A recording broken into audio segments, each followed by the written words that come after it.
Buenas a todos, bienvenidos un viernes más a las 5 de la tarde en directo a Espacio Villarroya. Muy buenas tardes, José Miguel. ¿Qué tal, Pablo? Un placer saludarte y a todos nuestros espectadores. Vamos a hablar de la guerra de Ucrania, una guerra que esta semana ha estado protagonizada por un ataque ruso a la ciudad de Poltava, entre otros frentes que hay, pero y que fue un ataque duro que causó más de 50 muertos, según la prensa, en un centro de entrenamiento de instructores extranjeros en la ciudad de Poltava, en Ucrania. El primera valoración de ese ataque ruso, que al día siguiente fue en Leópolis, que en principio no parece un lugar estratégico. Sí es un lugar estratégico, sí, ahora te lo cuento. Sí, vale, pues el análisis de los dos ataques rusos. Pues son dos objetivos militares que Rusia tenía que haber atacado ya hace mucho tiempo, sencillamente. Es decir, a ver, Poltava es un centro de lo que se atacó en Poltava, es un centro de adiestramiento y de instrucción donde había instructores suecos. Precisamente son ironías de la historia tiene a veces estas ironías, porque en Poltava se produjo la batalla donde Pedro el Grande derrotó a Carlos XII de Suecia y destruyó el imperio sueco, ¿no? A partir de ahí, todas las posesiones suecas en el Báltico, de Lituania, Letonia, que tenía Suecia, pasaron a manos de Rusia. Estaba lleno de militares suecos que estaban instruyendo, entre comillas, yo creo que no estaban instruyendo, yo creo que también participando en los ataques. Pero bueno, vamos a dejar el instruyendo. Estaban instruyendo a, evidentemente, militares ucranianos para utilizar ese armamento que se estaba utilizando en la ofensiva de Kursk o en los ataques que está realizando Ucrania sobre el territorio ruso.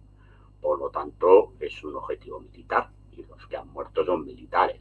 Un militar sabe que si va a la guerra puede morir. Esto es así. Si no, a ver, no me alegro de que se muera la gente, pero me refiero que, a ver, los análisis hay que hacerlos como son. Y Leópolis. Pues Leópolis es una ciudad que yo he dicho siempre que es una ciudad clave en esta guerra. Porque lo que se atacó en Leópolis o Lviv, o yo le llamo Lemberg, porque eso era la capital de la Galicia polaca en tiempos del Imperio Austrohúngaro, lo que se atacó fue el nudo ferroviario, que es por donde entra el 80% del armamento que la OTAN le da al ejército ucraniano. Por lo tanto, se atacó un objetivo militar. Es así de claro. Vamos a ver.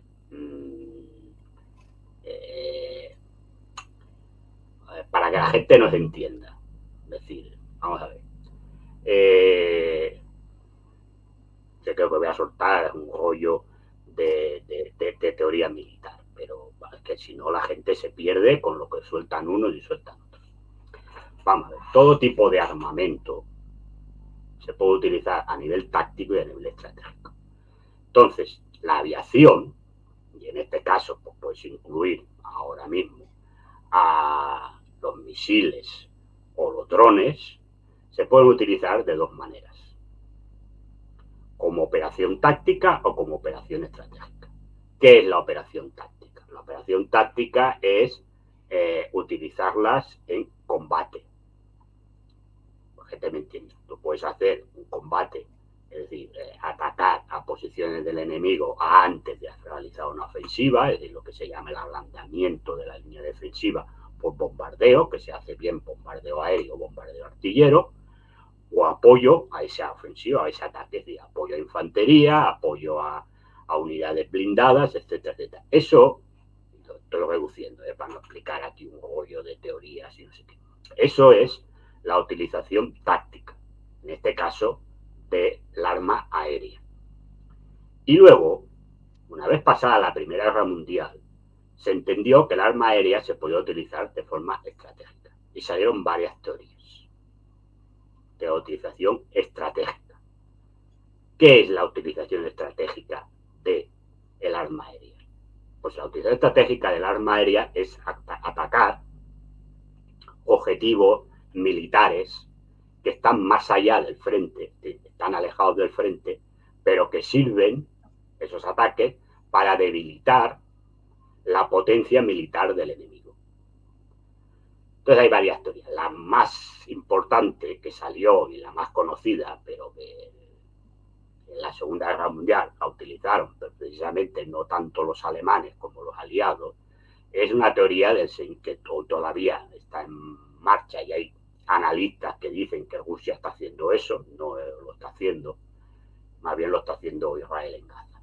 Es la teoría de un comandante de aviación italiano que se llamaba Giuliano Duet, que decía que después de la Primera Guerra Mundial, este libro, le escribió un libro que se llamaba El Comando Aéreo, que es el comando aéreo, ¿se entiende?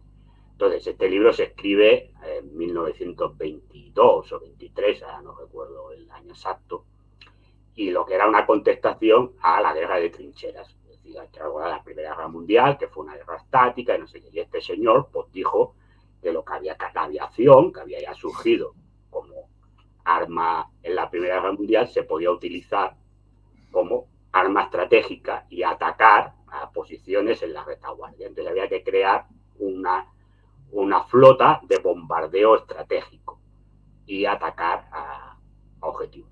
Lo que ocurre es que el señor Duet incluyó ataques a la población civil, porque esto entendía que la población civil, si sufría bombardeos y no sé qué, no sé cuántos, pues eso quebraría la moral de combate del pueblo, del país contra el que estés. Bueno, estas teorías pues tuvieron su recorrido y donde más triunfaron, precisamente no fue en la Alemania, sino fue en Gran Bretaña y en Estados Unidos. Y todo el mundo recordará por los bombardeos que contra Alemania, más conocido el de Dresde. Bueno, es igual, esto es historia.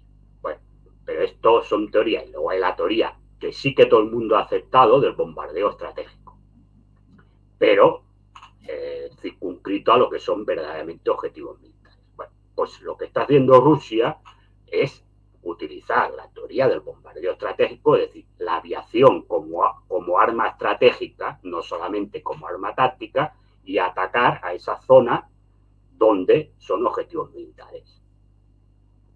Y por lo tanto, es decir, lo que atacó en Poltava era un objetivo militar y lo que atacaba en Leópolis es un objetivo militar. Como el ataque que hizo masivo contra toda la infraestructura eléctrica de Ucrania el otro día, que dejó prácticamente a Ucrania oscura. Eso son objetivos militares. Y eso es parte de lo que se llama la teoría del bombardeo estratégico, que está reconocida en todos los estados mayores de la aviación de todos los países del mundo. A ver si nos va entrando en la cabeza, porque es que luego escucho yo analistas que saben, que dicen papanatadas. El bombardeo estratégico es una teoría militar para la aviación que está reconocido en todos los estados mayores de todas las aviaciones, de todos los ejércitos, del arma aérea, de todos los países del mundo. Unos los tendrán más desarrollados, otros menos, en función de la potencia que tengan. Pero eso se llama bombardeo estratégico. Y es la utilización de forma estratégica del arma aérea. ¿Por qué? Porque si tú destruyes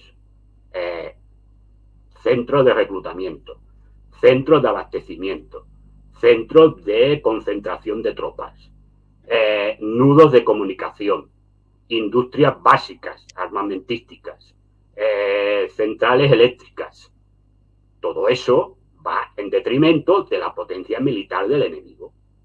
Y al bombardear eso, aunque esté lejos de la línea del frente, es lo que se llama el bombardeo estratégico. Si nos queda claro, porque es que si no vamos perdidos. Yo sé que he soltado un rollo, pero es que, a ver, los rollos sirven para que nos situemos donde estamos, porque es que si no, yo he escuchado estos días verdaderas memeces. Es decir, habrá que situarse. Es decir, esto lo hacen todos los ejércitos del mundo. Todos los ejércitos del mundo. Ya está. Y repito, porque todas las armas se utilizan de dos formas, de forma táctica y de forma estratégica. Incluida la marina, igual, puede utilizar de forma táctica o de forma estratégica. ¿Cómo se utiliza de forma táctica? Fundamentalmente el arma submarina. Es decir, hundiendo transporte, barcos de mercancía, haciendo bloqueo en puertos del enemigo, etcétera, etcétera. Eso es la utilización estratégica del arma naval. Está igual que tú, las divisiones blindadas las puedes utilizar de forma táctica, es decir, en apoyo de infantería o en combate única y exclusivamente del arma Panzer, del arma blindada, o la puedes utilizar como movimiento operacional estratégico para destruir determinados concentración o abrir brechas para que entre la infantería, etcétera, etcétera, en una ofensiva. Todas las armas y por lo tanto los bombardeos, repito, el arma aérea fundamentalmente se utiliza el bombardeo, no las cazas, porque los cazas son elementos de protección, son aviones de protección. Pero el bombardeo, repito, se utiliza como arma táctica y arma estratégica. Y el bombardeo estratégico, que es lo que ha hecho Rusia en Poltava y en Leópolis, es el bombardeo estratégico, que es una teoría aceptada por todo Dios. Todo Dios. Otra cosa, claro, como han bombardeado y ahí han muerto suecos, pues han echado el grito en el cielo. Bueno, la pregunta es, ¿qué hacen allí los suecos? No sé si van a homenajear a Carlos XII, pero ¿qué hacían ahí los suecos? Pues esto es lo que te tienes que preguntar. No si se ha bombardeado. Lo que ha hecho Rusia es bombardear un centro de instrucción. Por lo tanto, un objetivo militar. Punto. Otro punto crítico, porque desde la OTAN se pone el grito en el cielo, se señala que puede ser un lugar donde puede ocurrir una catástrofe, el control que tiene Rusia sobre la central nuclear de Zaporilla. Bueno, pero Rusia lo que está haciendo es mantener la central nuclear, no ha hecho nada.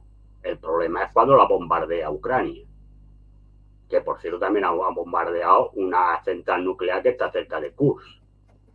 Claro, es decir, Rusia ha ocupado la central, ahí han ido inspectores del Consejo Nuclear de la ONU y han dicho que ahí no hay problema, que Rusia está manteniendo aquello, que está funcionando, que no hay fugas de radioactivas, que no hay nada. Bueno, entonces si Ucrania bombardea eso, pues el problema, quien es el culpable es Ucrania, no Rusia. Claro, aquí hay que poner las cosas donde están. Es decir, Rusia no ha destruido la central nuclear. Es decir, la central nuclear está ahí y la están vigilando, está funcionando a pleno rendimiento. Y repito, ahí ha dejado Rusia que vayan inspectores del Consejo Nuclear de la ONU y han dicho que no hay ningún problema, que está funcionando perfectamente y que no hay ninguna fuga radiactiva y que los rusos no han destrozado nada. Por lo tanto, a ver, si ahora Ucrania bombardea la central de Zaporilla, pues quien tendrá la culpa de si hay una fuga radiactiva, pues será Ucrania por bombardear la central, no Rusia. Otro de los puntos importantes de la semana, la visita de Putin a Mongolia y Ucrania pidiendo que se le detuviese. Bueno, estas son las charlotadas de las que vivimos. Vamos a ver, Mongolia es un país que históricamente ha tenido unas relaciones excelentes con Rusia ya en la época de la Unión Soviética. Hay que recordar que Mongolia también era un régimen comunista, la República Popular de Mongolia. Por lo tanto, ha tenido unas relaciones excelentes toda la vida con la Unión Soviética y después la ha tenido con la Federación Rusa. Además, Mongolia, por su situación geográfica, es un país que está rodeado por Rusia y por China. Por lo tanto, le interesa tener excelentes relaciones con los dos países. depende económicamente, en el 80% depende económicamente tanto de Rusia como de China. Por sobre todo el gas y el petróleo le viene de Rusia. Es decir, que necesita la amistad con Rusia, sea como sea. Y después le vende, pues también tierras raras, el litio y no sé qué, que también es un país rico en eso, a Rusia y a China. Por lo tanto, pensar que iba a detener a Putin es que es del género tonto. Yo lo siento mucho. Pero a ver, la gente al final, esto se impone lo que llamaba Bismarck la realpolitik, es decir, la política práctica. Es decir, si yo me llevo bien y yo necesito a estos señores, a mí que me explica usted la película. Venga usted, que téngalo. Claro, es que esto al final la vida es así. Está. Por lo tanto, y además es un país clave tanto para China como para Rusia, porque por ahí, perdón, va a pasar el gasoducto transmongol, que es el que va a llevar el gas de ruso a China directamente. Por lo tanto, ¿qué esperaban que hiciera el presidente de Mongolia? Pues nada, ya está, 2 puntos, se acabó la película. De verdad, está muy bien que hablen, es decir, al final, pues hablen y digan lo que quieran, pero vamos, si esperaban de verdad, a ver, yo creo que todo teatro, pero esperaban para que el presidente de Mongolia detuviera a Putin, pero bueno, cosas que hay y ya está. Nos va a Pokrovsk.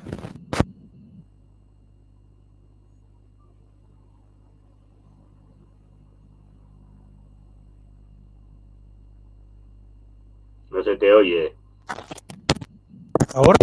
Ahora ha dado un golpe y se habrá muteado. No, se sigue sin oír, se sigue sin oír.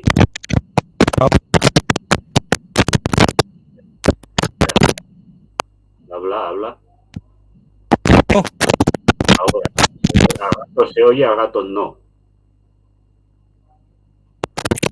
No.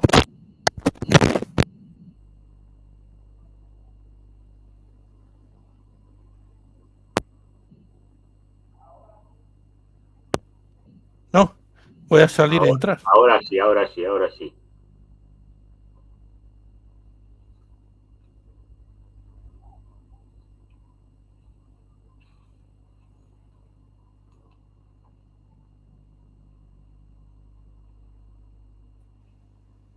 Ahora se te oye. Ahora, vale. Decía que nos íbamos a Pokrovsk, a la zona región del Donetsk, que venían noticias contradictorias. Por un lado, altos mandos del ejército ucraniano decían que Rusia no se había movido ni un solo metro desde hace tiempo, y por el otro lado llegan noticias de que Rusia está a solo 10 kilómetros de la ciudad de Pokrovsk. Incluso ayer Ucrania cancelaba trenes de evacuación por seguridad, por temor a un ataque ruso. ¿Cómo está la situación en esa zona y qué importancia tendría si Rusia se hace con el control de Pokrovsk? Vamos a ver. Yo dije del primer momento, independientemente de que para Rusia fue un golpe de imagen más que otra cosa, que la ofensiva de Kursk militarmente no tenía ningún sentido. Otra cosa es que políticamente el señor Zelensky pretendiera que con esa ofensiva pues volviera a poner la guerra de Ucrania en el candelero, porque es verdad que hacía tiempo que no salía nada, tapado por la desgracia de lo que está pasando en Gaza.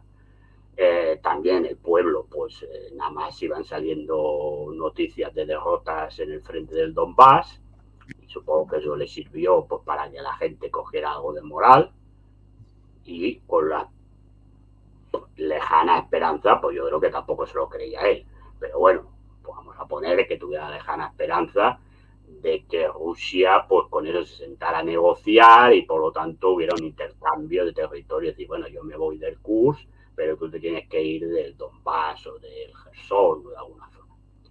Bueno, pero mira, repito, militarmente no tenía mucho sentido. El tema está que la ofensiva ya se ha parado, no ha ido más para allá, incluso Rusia está recuperando algún territorio, le va a costar, porque generar una infraestructura militar a recuperar lo que ha perdido, pues no es una cosa que se haga de un día para otro. Pero militarmente, si el objetivo era que Rusia desviara tropas del Donbass y las enviara al Kursk, pues ha sido un fracaso. Porque el problema lo ha tenido él. Porque el problema que tiene Ucrania es la falta de tropas. Entonces ha tenido que enviar tropas que defendían en el Donbass para la ofensiva del Kursk, que no están en el Donbass. Y en estos momentos Rusia, hombre, es que hay imágenes donde ha ocupado territorios. Es que se ha visto que han puesto la bandera en pueblos y no sé qué. Y es decir, que lo reconocen, a ver, no os digo yo que me salga, no, salen incluso en canales ucranianos que ponen de vuelta y media la ofensiva de Kursk de Zelensky. Por lo tanto, lo que está claro es que se ha debilitado la defensa del Donbass y ya se está reconociendo que Rusia está avanzando más en estos meses que en un año, ¿no? ¿Qué pasará como se ocupa Prox? Pues Prox es una ciudad estratégica porque es el nudo de comunicación por el que pasa el abastecimiento de la mayor parte de las tropas, tanto del Donbass como las que están en el Kursk. Si eso cae, pues tienen mucho problema para abastecer a las tropas. Y ese es un problema. Y va a generarle mucho problema de movimientos no solamente de la línea de abastecimiento, sino incluso a las propias tropas que están operando por la zona. Por lo tanto, tiene un problema.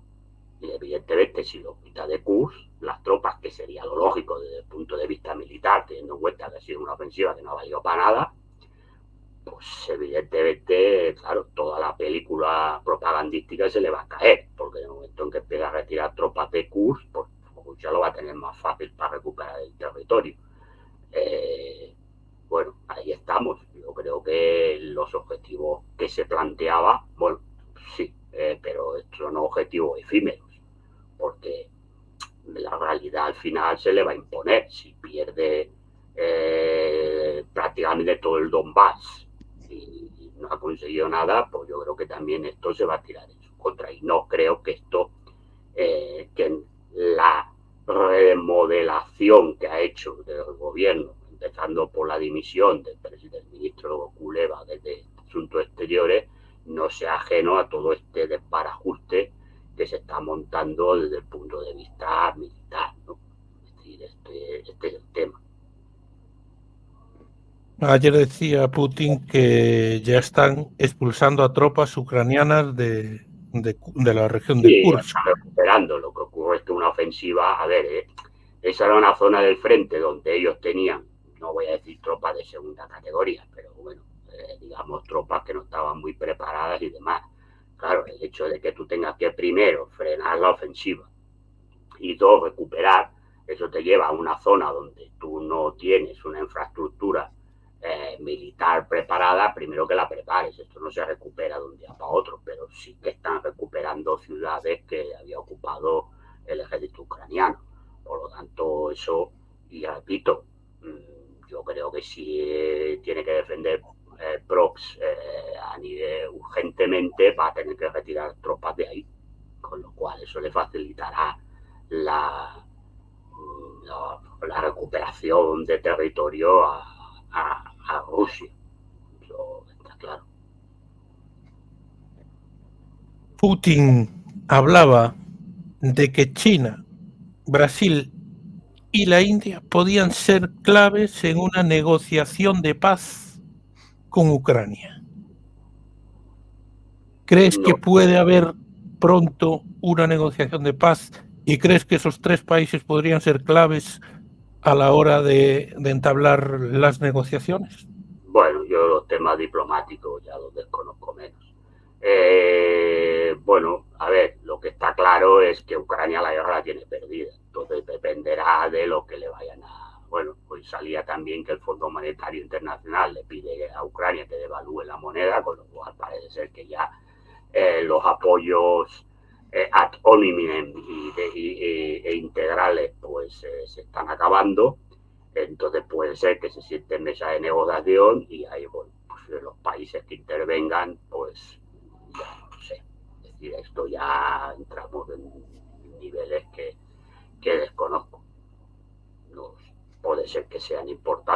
puede ser que no. Esto no lo sé. Rusia anunció hoy que había conquistado un pueblo de la región de Donetsk, se llama Zuravka. ¿Es importante estratégicamente ese pueblo? Bueno, es acercarse a Prekos. Yo creo que está muy cerca de Prekos y cada vez pues, van cayendo pueblos. Esto es la verdad. Pero bueno, iremos viendo.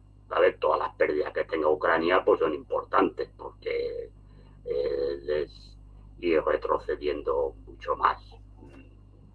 Claro, lo repito, si van acercándose a esta población y la ocupan, el ejército ucraniano en la zona va a tener muchos problemas, pero muchos, porque es el centro neurálgico por donde pasa la principal línea de abastecimiento de las tropas, con lo cual va a tener mucho problema. Eso es así. Se ha sabido hoy también que España le va a enviar a Ucrania una batería antiaérea, una batería Hawk de defensa aérea para la defensa aérea ucraniana. Pues está muy bien que le envíe la batería, tampoco creo que eso va a cambiar absolutamente nada.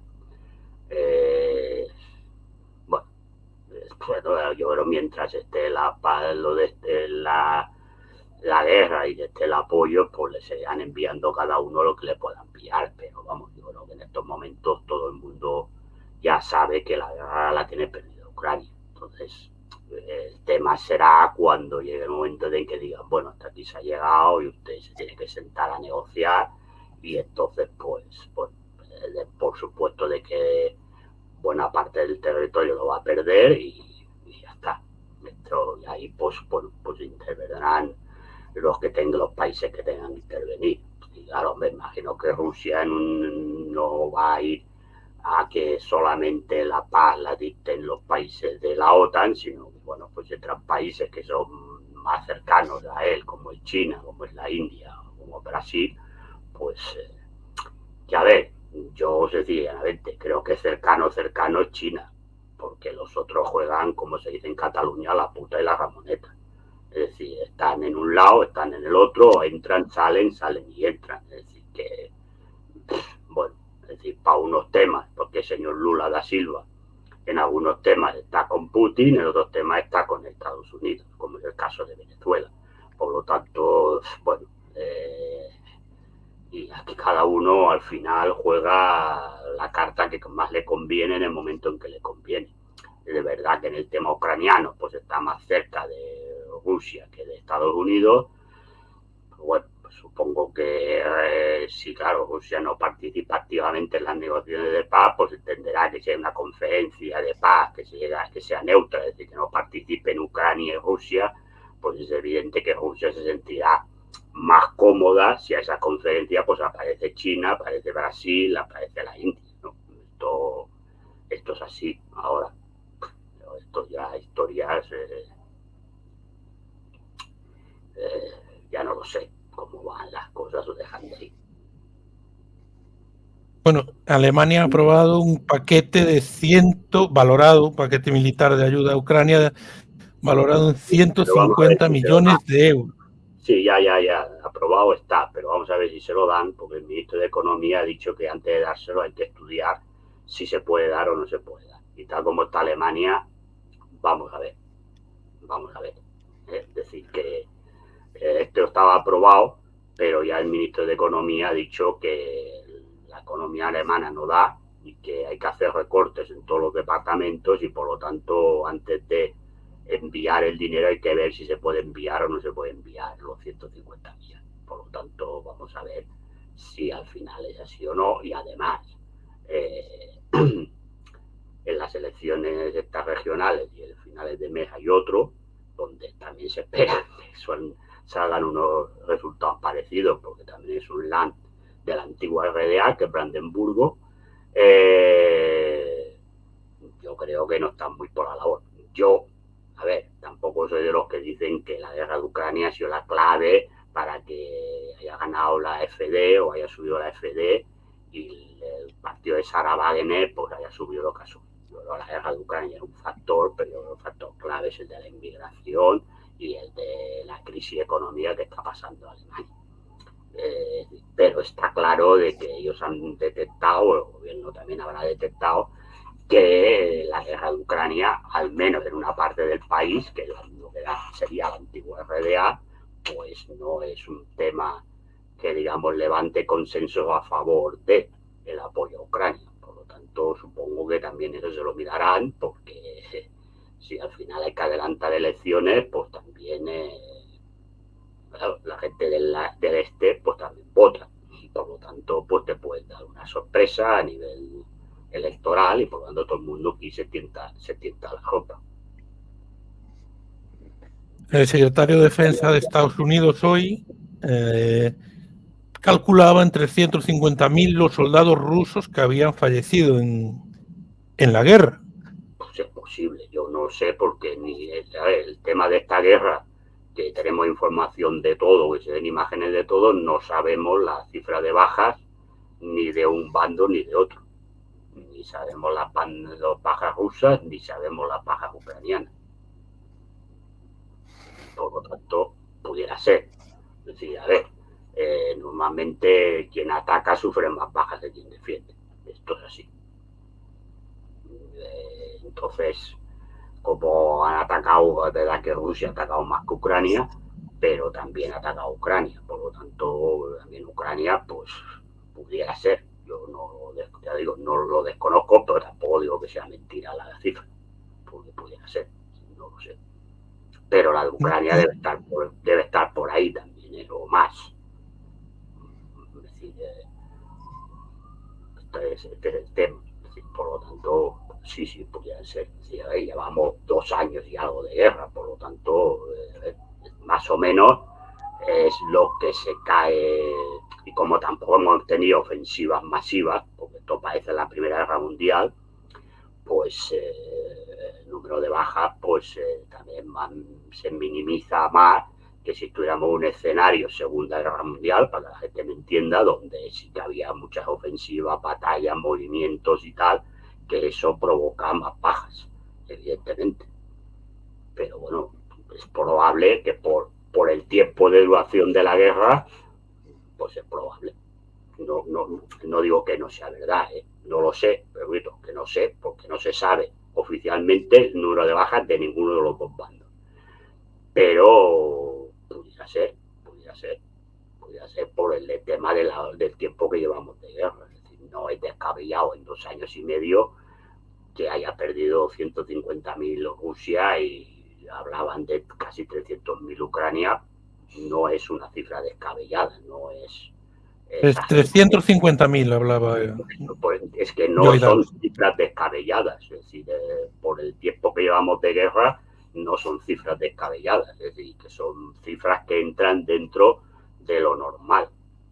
Pero repito, no puedo asegurar ni la una ni la otra, porque nadie sabe absolutamente nada, nadie dice nada, pues por lo tanto, supongo que cuando termine se sabrá o se sabrá de aquella manera, pero bueno, más o menos sí que entonces ya se sabe algo más. En un día que se han conocido muchas noticias sobre ayudas a Ucrania, también la Reino Unido y Estados Unidos, que entre las dos sumaban casi 450 millones, cerca, de euros. ¿Hasta qué punto es importante esa ayuda para Ucrania y para qué le va a servir? ¿Y hasta cuándo pueden seguir sus aliados donando esa cantidad de dinero? La importante es la de Estados Unidos, que es quien pone la madre del cordero en la ayuda.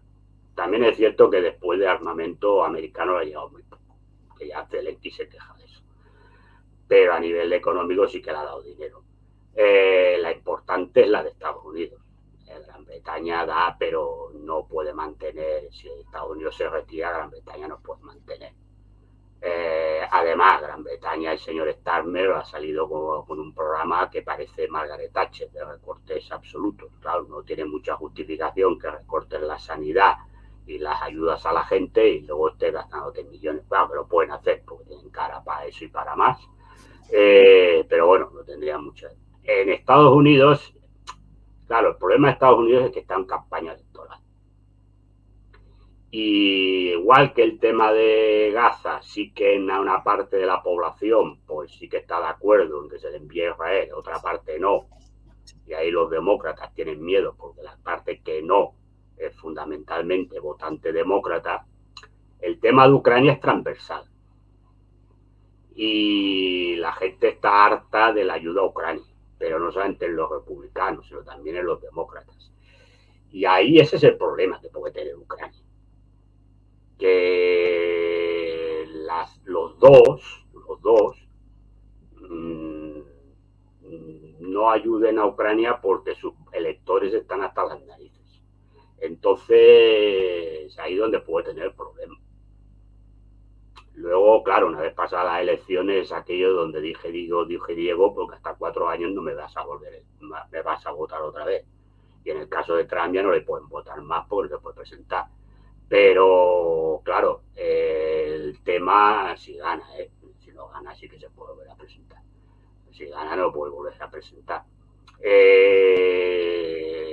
tema está en que yo creo que se va a atar el tema fundamentalmente si gana Trump, aunque es verdad que hay gente que te dice, bueno, sí, pero Trump no tocó a los halcones del Pentágono y estos están a favor de Ucrania, sí, pero yo creo, si no un corte definitivo y brusco, yo creo que si gana Trump, la ayuda a Ucrania seguirá acabando paulatinamente. Bueno, me ha extrañado, supongo que habrá sido de modo lógico, no lo sé, pues no lo he visto. Me ha llegado por Twitter, pero no he visto las declaraciones, ni he visto nada, que Putin apoya a Kamala Harris. Supongo que habrá sido en plan irónico para reírse, ¿no? Como están diciendo que Putin o Rusia está interviniendo en las elecciones americanas, supongo que lo habrá hecho en plan de risa, de decir, pues mira, yo apoyo a Kamala Harris, ya que decir que apoyo a Trump, ¿no? Pero, a ver, yo creo, y los demócratas creo que ya empiezan a estar hartos también del tema de Ucrania. Y el problema lo tiene, si Estados Unidos se va, se acaba la película. Porque Europa no tiene capacidad económica ni militar para mantener la guerra de Ucrania. Y esa es la clave. La clave la tiene Estados Unidos. Bueno, pues después de este repaso a la guerra de Ucrania, que todos los días hay novedades y se sigue hablando de ella, sí que quería preguntarte por los resultados de la AfD, de la Alternativa por Alemania, en el Länder de Turingia, donde ganó, en Sajonia, que se quedó a un punto. Bueno, empate técnico, Sajonia. Empate técnico. Y dicen que en unas generales a día de hoy sería la segunda fuerza. Sí, podría ser. Las encuestas le dan segunda, pero sí que hay en las generales a bastante distancia respecto a la CDU. Estamos hablando de que dicen que la CDU sacaría un 30, 31 y a la alternativa un 19, 20. Es decir, que en las generales sí que habría por ahora bastante diferencia entre los dos. Bueno, vamos a ver. Yo creo que hay que mirarlo también en la perspectiva de los lands donde se ha votado. Esos lands formaban parte de la antigua realidad. Una zona que se la ha machacado, que se desindustrializó casi en la totalidad y donde la gente lleva mucho tiempo viviendo en una situación económica bastante precaria. Y hablo en general de la población, con ciudades que en muchos barrios de las ciudades se han convertido en guetos, no solamente por la llegada de inmigrantes, ya antes de esta llegada masiva de inmigrantes, pues ya eran guetos, porque la calidad de vida cayó en picado. Y ahora es verdad, pues que también hay muchas de estas ciudades porque se han convertido, o barrios de estas ciudades que se han convertido en guetos. Es decir, ¿por qué? Por el modelo de inmigración que tiene la Unión Europea, de entrar, es decir, y sobre todo luego el alemán, que con el tema de si tú llegas allí y dices pido asilo, ya te dejan estar, y luego a lo mejor eso tarda 10 años en que te lo den o no te lo den, pero mientras tanto no te echan, y entonces la gente está. ¿Qué ocurre? Bueno, pues ocurre que el que llega no tiene nada. Que llega inmigrante a un país no tiene nada. Entonces, ¿dónde va a ir a vivir? pues va a ir a vivir a zonas que la vivienda sea más barata. Entonces, ¿dónde va? Va a barrios donde ya hay una serie de problemas. Ya hay problemas. Problemas de vivienda, de conseguir vivienda, problemas de masificación de gente, problemas económicos, problemas sociales, problemas de todo tipo. Si a eso le añades que al que llega pues le dan una ayuda social porque no tiene nada y le dan algo para que hasta que encuentre trabajo vaya tirando, claro, eso pasa cada vez que el que lleva tiempo ya se la quita. Porque dice, bueno, usted ya lleva tiempo aquí, búsquese la vida. Entonces, al final, ¿qué ocurre? Y después, bueno, pues es algo que Sarah Wagenknecht ha dicho, ¿no? Que es, hombre, ha dicho de otra manera lo que dice alternativa. Hombre, al final, claro, también todos estos barrios donde tú has vivido toda tu vida, o donde buena parte de la vida, claro, resulta que ya no son lo que eran. Y hay sitios cuando tú sales y pareces el inmigrante tú. Yo lo hablo por primera persona. Yo vivo en un barrio donde vas al ambulatorio, al CAP, centro de salud, y a veces pareces el inmigrante. Está lleno de gente que es de fuera. Claro, eso también genera un rechazo, porque la gente está acostumbrada, porque hay unos cambios, choques culturales, choques de muchas maneras. Y eso, pues, afecta. Entonces, si al cóctel de este choque cultural luego se le añade demagogia con lo de los atentados, ¿no? Es decir, claro, pues dice, bueno, el atentado islamista, pero bueno, vamos a ver, ¿quién es? Hay uno, ¿no? Una persona que la ha hecho en una población, a ver, hay que decir, en Alemania, entre turcos y afganos y no sé qué, pues deben vivir 9 o 10 millones de personas musulmanas. A ver, pues uno ataque, eso no quiere decir que todos los musulmanes que viven allí son islamistas y son no sé qué. Pero es verdad que eso, pues bueno, cala en la población y además, pues hombre, pues si hay un atentado, pues, o varios, porque por desgracia Alemania ha sufrido varios en pocos días, que también hay que mirar el tema de los atentados. ¿Qué mano mece la cuna? ¿Qué mano mece la cuna? Porque a veces son manos que interesan para que pasen cosas. Lo digo porque también esto hay que también tener una mirada de perspectiva, porque a veces tampoco no es casualidad que en poco tiempo y al borde de unas elecciones, y con eso no quiere decir que sea alternativa por Alemania, quien haya, no. A veces las manos vienen de muy lejos, y no precisamente de Arabia Saudí o de Qatar. Es decir, hay que mirar, pues, ni de Irak, hay que buscar algo, ¿no? De países que no son árabes, o musulmanes. Entonces hay que mirar también las manos que meten la cuna de estos atentados. Pero dicho esto, es verdad que hay unos atentados y la gente pues reacciona. Si a eso le juntas una situación económica, social, laboral de la mayoría de las alemanes, o de gente que tiene nacionalidad alemana, porque ahora ya hay gente que no es alemana, pero puede votar porque tiene nacionalidad, desastrosa, pues es evidente que pues, se sienten más identificados con un discurso que ponga y diga, mire, los problemas los tiene usted, y además, si hay una gente que por historia pues se siente más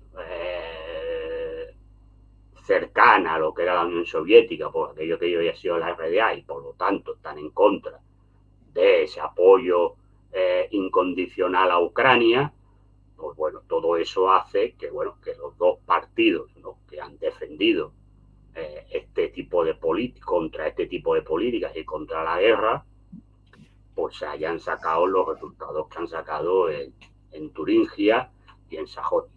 Es difícil que los consigan en lo que era la antigua República Federal Alemana, primero porque Alternativa se le va a poner la etiqueta de partido nazi, y ahí en la República Federal Alemana, aunque la situación económica también depende del Land, no es lo mismo Baviera o Baden-Württemberg, que son Land muy ricos, a un Land como puede ser Renania del Norte-Westfalia, o sea, que tiene más problemas económicos, pero aún así es muy difícil que la gente vote más Alternativa por Alemania, porque le van a poner la etiqueta de partido nazi, y también es más difícil que le voten a Sarah Wagener porque le van a poner la etiqueta de comunista de la RDA.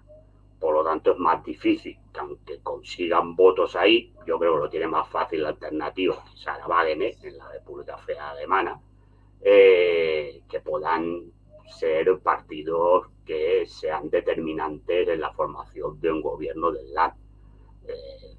Porque la situación de los LAN son totalmente distintas. Es decir, yo creo que hay que mirarlo, yo creo que el resultado que se va a dar, creo que es el domingo, el último domingo de mes o el anterior, no recuerdo, hay elecciones también regionales en Brandenburgo, que es el LAN más grande de la RDA y es el que rodea Berlín. Y Berlín es otro LAN, que es el Gross Berlín, de la capital es Potsdam. Yo creo que se va a repetir más o menos lo mismo.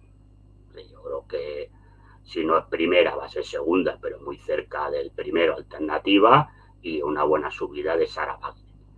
Es verdad que Sarah Wagener lo que ha pillado fundamentalmente es a ex votantes de Die Linke que estaban hartas.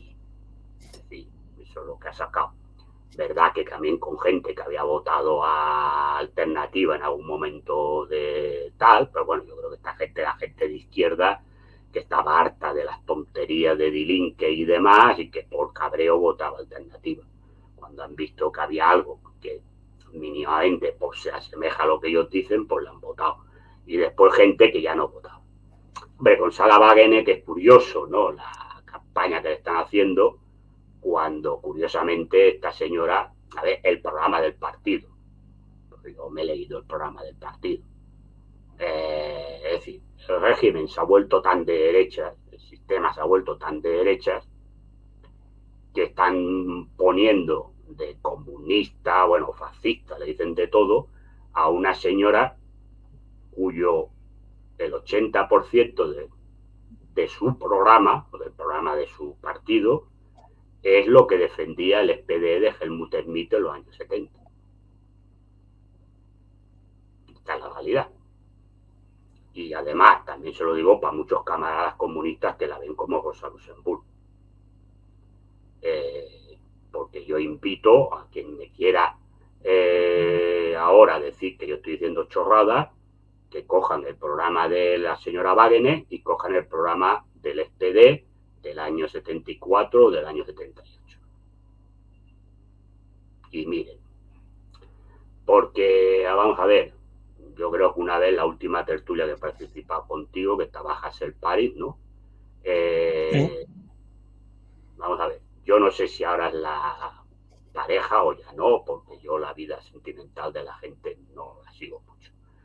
Pero su pareja o su expareja, lo que sea, era el señor Oscar Lafontaine, que es muy amigo mío, aunque hace mucho tiempo que no tengo contacto con él y no nos vemos. A ver, Oscar Lafontaine, su idea histórica de toda la vida era convertir al SPD en el SPD de Helmut Schmidt. Él era muy crítico con el Reder porque llevó al SPD a la derecha. Y se fue al final del SPD, montó un partido que luego se fusionó con el PDS y era una organización pacifista, alternativa 90 o algo así, y montaron por Die Linke. ¿Qué pasa? Que Die Linke se ha ido convirtiendo en, para la gente me entienda, pues en Podemos o en Sumar como en España. Y entonces han ido. Se fue de Lafontaine hace tiempo y luego, bueno, pues se fue Sarah Wagener y mucha gente, es decir, la mayoría de los que están ahí, que han salido de diputados, eran diputados de Die Linke. La gran mayoría, ¿eh? No todos, pero la gran mayoría eran diputados de Die Linke. Entonces, a ver, esta gente, la idea, el programa que tiene esta señora, pues es un programa que viene heredado de lo que buscaba Lafontaine, que es pues un SPD que si eres de izquierda, vamos a poner para quedar bien. Y ya está. Es que esto, el 80% de lo que ella dice, de la industria mediana y pequeña, de las clases medias, de la clase trabajadora, del campo, de no sé qué, todo esto está en el programa del SPD de Helmut Schmidt. Esta es la realidad. Lo que ocurre es que el sistema se ha ido tan a la derecha que hasta un señor como Helmut Schmidt hoy sería pues de extrema izquierda. claro, luego hay cosas que no están en ese programa, porque claro, es evidente que, por ejemplo, en ese tiempo, pues la inmigración de Alemania no era la que es ahora. Y evidentemente no estaba la guerra de Ucrania. Entonces es evidente que hay puntos donde hay bueno, que esa parte es que es imposible que en el programa del SPD estuviera. Pero en la política social, económica, educativa, etcétera, etcétera, es el programa del SPD, hombre, actualizado a la situación del 2024. Pero es lo mismo. Es exactamente lo mismo. Y yo sé que circula ahora por Twitter la foto de ella con la insignia de la, bueno, que se hizo cuando tenía 19 años o 20, con la insignia de la RDA, con el símbolo de la RDA. Bueno, esta señora militó en el SET, yo no lo discuto, yo no la conocí, ¿eh? No voy a conocer a todos los militantes que estaban en el SET. Pero, a ver, esta señora se apuntó al PDS, donde estaban los que liquidaron la RDA. Vamos a decir las cosas claras.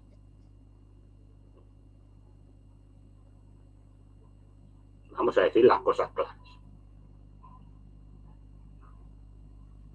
Y esta señora es una señora que es crítica con muchas cosas, pero no deja de ser parte del sistema. No deja de ser parte del sistema. Punto. Ya está. Y va a ir hasta donde el sistema le deje. No hay más.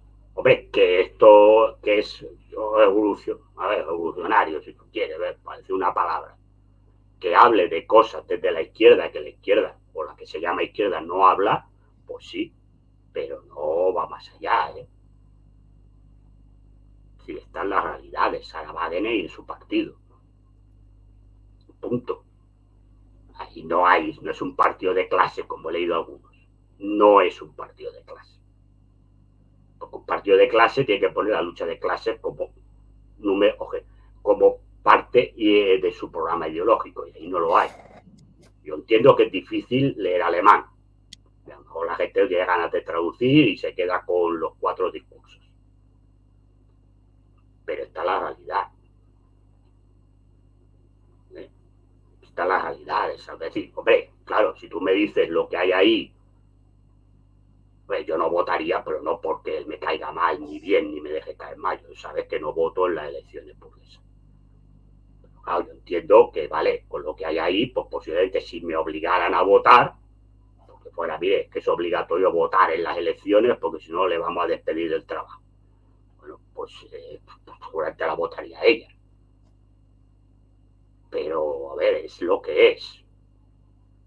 Lo digo por la ilusión que la genera. Yo he leído hasta un camarada, un espectro recorre Europa recordando lo que decía Marx. ¿Ves? Vamos a estar un poco, vamos a poner las cosas un poco en serio, ¿eh? Vamos a poner un poco las cosas en serio.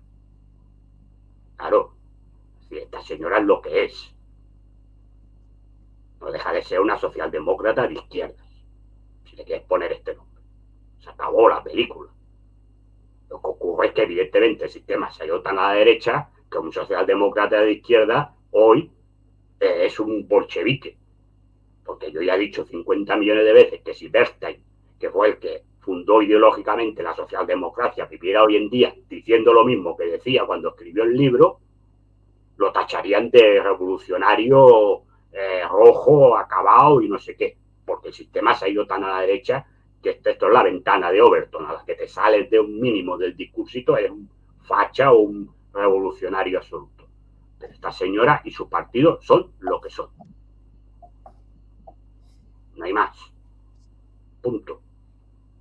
Y dicho esto, pues ya si la gente quiere preguntar, pues ya entramos en... Bueno, te pregunta aquí Enrique Parreño Sánchez, ¿qué ideología tiene Alternativa por Alemania?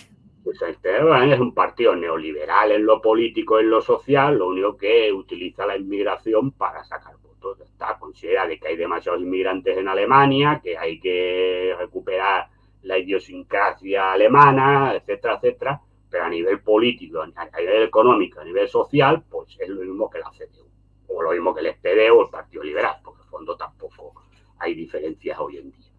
Ya está. Ese es el problema que tiene al revés.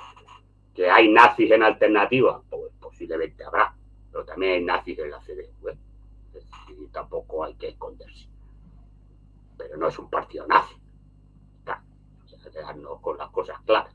Y no es un partido nazi. Hombre, el señor que ha ganado en Turingia pues está más cerca del partido nazi que a lo mejor que la alternativa, pues no te lo voy a discutir. Pero ¿por qué no han capturado a Zelensky? Eso pregúntaselo a Putin, no a mí. Yo ya no hablo de capturar a Zelensky, yo digo por qué no han bombardeado el centro de mando del ejército ucraniano desde el primer día.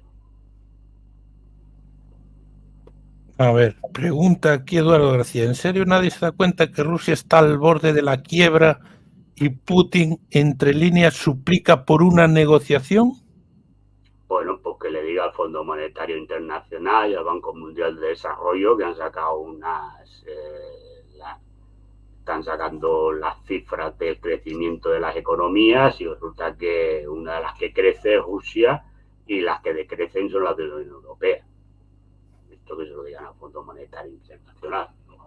Yo no lo sé porque yo repito que yo las economías no las entiendo. Simplemente digo que diversos foros que no son sospechosos de ser pro-Putin pues han dado estas cifras. Bueno, Carlos, la pregunta de por qué es comunista y del Madrid, se la han hecho tantas veces que no... Porque Stalin era del Real Madrid, no lo sabía. Se la han hecho tantas veces que ya la ha contestado y miles de veces. Enrique Parreño Sánchez, ¿cómo crees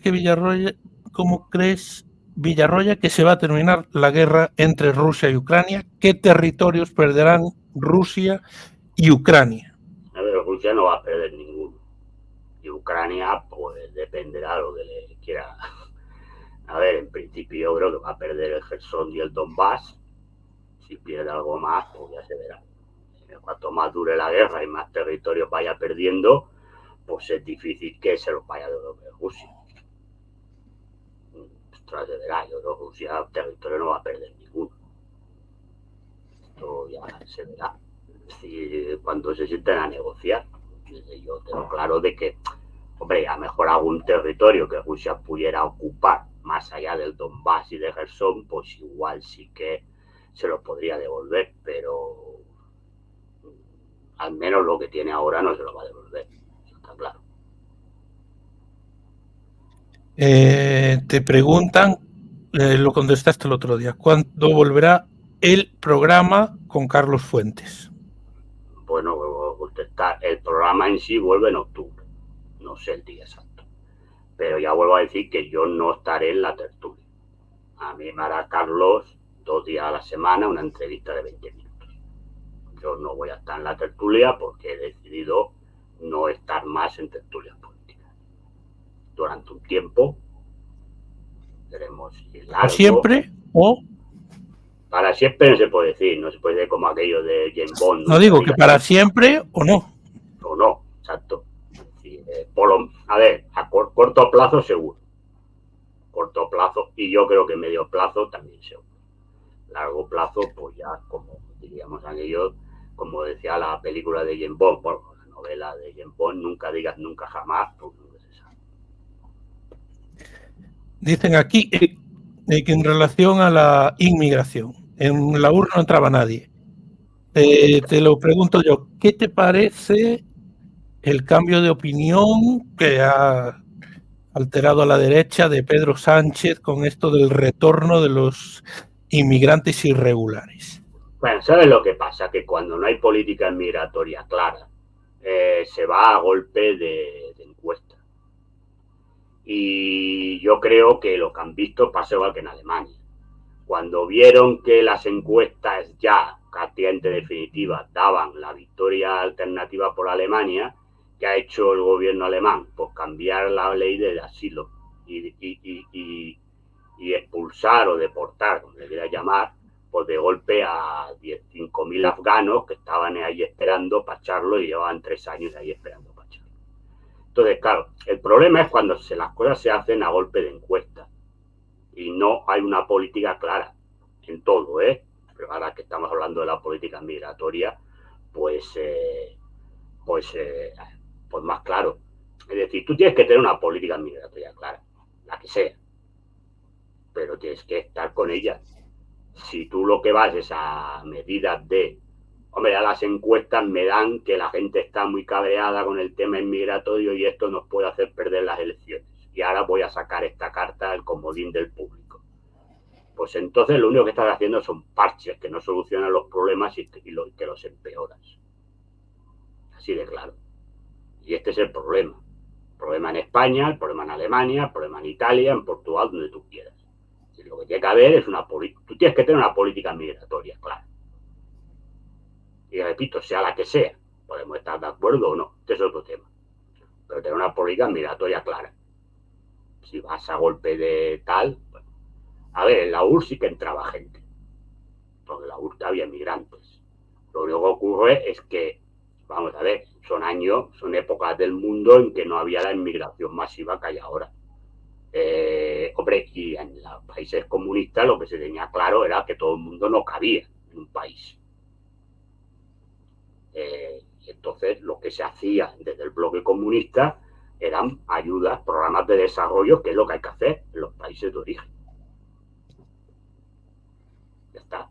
En los países que eran afines, porque en otros no podían ir porque no les dejaban ir los americanos, pero en los países que eran afines, en África o en Asia, pues lo que se hacía eran programas de desarrollo para elevar el nivel de vida de la gente.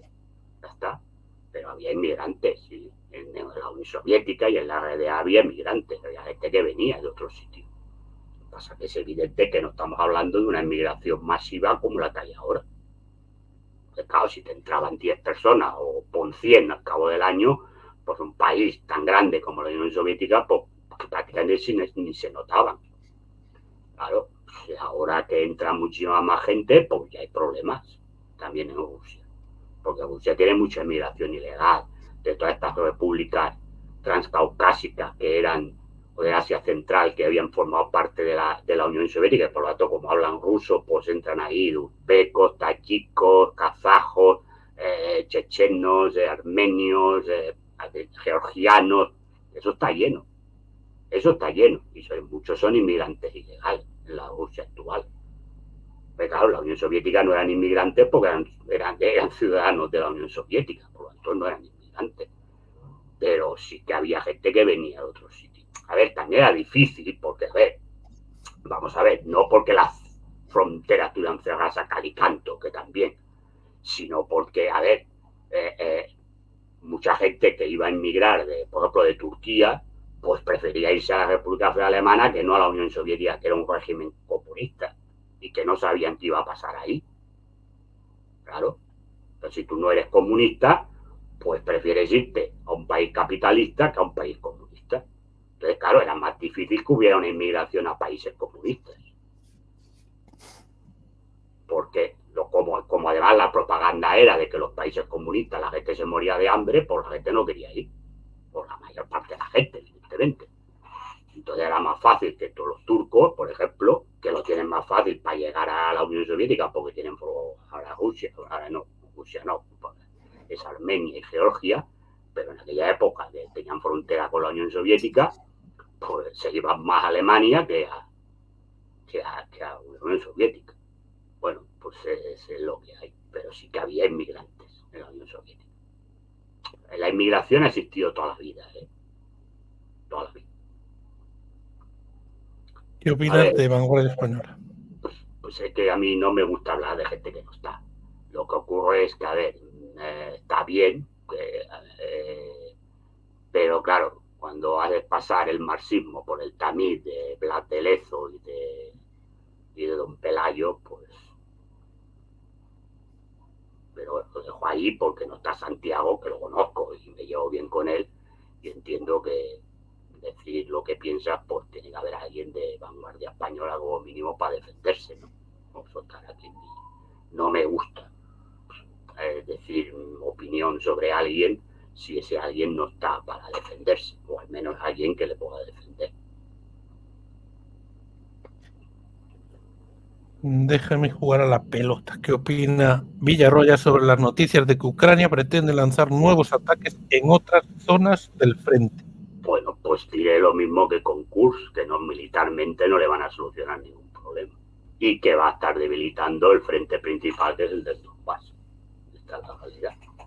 Ahora, ataques. Bueno, ataques pueden ser ataques aéreos. Esto no significa que vaya a ser ofensivas terrestres. Puede hacer ataques aéreos. Bueno, ataques aéreos los puede hacer.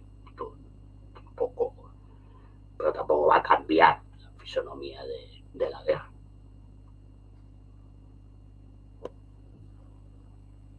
¿Cómo ha influido el tema del Nord Stream en la economía alemana y en las elecciones? Bueno, yo creo que las elecciones indirectamente, la economía alemana directamente, porque el crecimiento alemán se basaba en productos de alta calidad a bajo precio porque el costo energético era de chiste. Porque el gas ruso lo compraban muy barato. Ahora han tenido que comprar gas licuado a Estados Unidos, que es el triple de caro, y los costes de producción a nivel energético han aumentado. ¿Eso que ha provocado? Ha provocado que los productos que antes se vendían, que es decir, que casi el 80% de lo que produce Alemania va a exportación, han aumentado de precio y por lo tanto se han caído las exportaciones. Y eso, pues estamos hablando que Volkswagen está hablando de cerrar factorías. Y evidentemente ha afectado directamente a la economía. Claro, el afectar a la economía, la gente que se haya quedado en paro o le hayan reducido el salario o tenga miedo de quedarse en paro por estas noticias que está dando Volkswagen y otras grandes empresas, pues es evidente que ha afectado. En las elecciones de Turingia y Sajonia, en Sajonia creo que más que en Turingia. Turingia es un estado muy pobre que casi no hay industria. Pues se la cargaron. Ten en cuenta que ahí en Jena estaba la fábrica óptica más importante de Europa, la que hacía mejor gafas, binoculares, catalejos, telescopios y todo eso estaba en Jena. Bueno, eso se lo desmantelaron todo y hacer puñetas. Pero es evidente que ha influido en el sentido de que gente que pues aún tiene menos que tener. Y eso pues siempre lleva. Y también está, claro, a que salga que la culpa es del inmigrante que está cobrando la ayuda y tú no la cobras. Y eso pues también habrá influido. Pregunta David Rodríguez, ¿por qué no colapsa el sistema capitalista? Porque no tiene alternativa contraria a él. Entonces va tirando. Y va con crisis cada vez con menos tiempo, hay más crisis, de una crisis a otra. Cada vez las crisis son más profundas, es verdad que son cortas, pero cada vez son más profundas. Y entonces la sensación que hay es que estamos en un estado perpetuo de crisis, aunque no a lo mejor algunos años no sean de crisis. Pero la realidad es que como no tiene alternativa, cuando digo alternativa me refiero a alternativa económica y social, pues entonces no colapsa. Para colapsar un sistema se tendría que... A ver, la revolución no va a venir sola, ¿no? El sistema capitalista no se va a caer solo. Entonces se dan las condiciones objetivas, pero no se dan las subjetivas. Entonces, como no se dan las subjetivas, porque de otras cosas no existe una fuerza contraria al capitalismo, pues el capitalismo se adapta. Y evidentemente no hay trabajadores, lo que sea, ya se adaptará. Todo eso son modificaciones que hace el capitalismo, porque el capitalismo que vivimos hoy en día no tiene nada que ver en el de las fábricas de Manchester del siglo XVIII. Por lo tanto, el capitalismo se va adaptando y se va modificando. Entonces no tiene que hablar de colapso. Se modifica. Pregunta, si el sistema capitalista de Estado chino no es alternativo al sistema capitalista anglosajón. Pero el sistema capitalista es capitalismo. Yo estoy hablando de sustitución del capitalismo por otro modo de producción. Utilizando palabras de Marx y Engels. Pero todo esto son modelos capitalistas. Entonces podemos utilizar el chino, pues perfecto, pero no deja de ser capitalismo. Yo estoy hablando de alternativa para la destrucción evolución del sistema capitalista, no para la modificación del sistema capitalista. Eso, yo vuelvo a repetir lo que he dicho, bueno, claro, lo decíamos en el programa de deportes hablando de Vinicius. Hay que conocer un poco también la gramática española. Sujeto, verbo, predicado. Es decir, luego está el complemento de nombre, que en mi tiempo se llamaba complemento de adjetivo o lo que sea. Vamos a ver. Sistema es el nombre, capitalista es un predicado y de Estado chino es otro predicado. Por lo tanto, el nombre es sistema. Y capitalista es el sistema, es el nombre, capitalista es el adjetivo y anglosajón es el adjetivo. ¿Qué significa? Pues sistema o sistema capitalista, si tú quieres, porque el complemento de nombre, pues hace lo mismo. Estado chino y anglosajón son complementos de lugar, que se le llama. Perdona, pero yo hablo de cuando yo estudiaba. Complemento de lugar, pero sistema capitalista, que es el nombre, pues es el nombre. Sigue siendo sistema capitalista. Yo cuando hablo de alternativa, estoy hablando de alternativa total, que sea otra cosa. Y en estos momentos no hay alternativa al sistema capitalista.